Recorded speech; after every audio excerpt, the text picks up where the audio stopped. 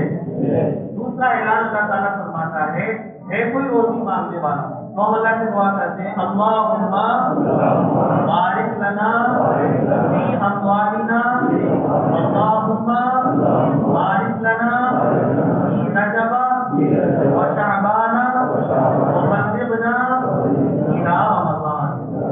تیسرا اعلان اللہ تعالیٰ فرماتے ہیں کوئی اپنی ضرورتوں کو پورا کرانے والا.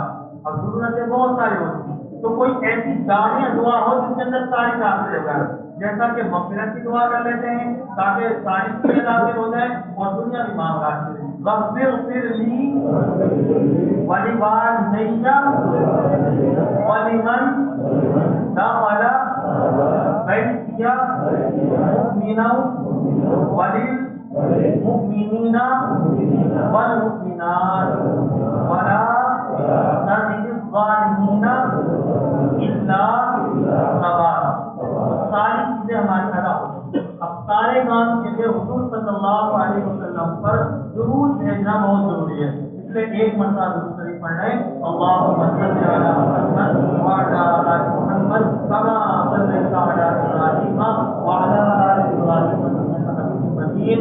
اللہم بارک علی محمد وعلی آل محمد کما بارکت علی ابراہیم وعلی آل ابراہیم انک حمید مجید. جو عبادت کرنا چاہے سکون سے مسجد کھلیے عبادت کریں. اگر بے ادبی کریں گے تو مسجد سے بند ہو جائیں گے. تو اگر کرنا چاہیں تو سکون سے مسجد میں کریں, ورنہ اپنے گھر جائیں اپنے بچوں کو سمجھانے کی کوشش کریں, ادھر ادھر گھومیں. اللہ تعالیٰ اس رات کی برکتوں سے ہمیں ہمارا مال فرمائے. سبحان اللہ وبحمدہ سبحان اللہ وبحمدہ ونشهد ان لا اله الا انت نستغفرك ونتوب اليك. سبحان ربك رب العزة عما يصفون وسلام على المرسلين والحمد لله رب العالمين.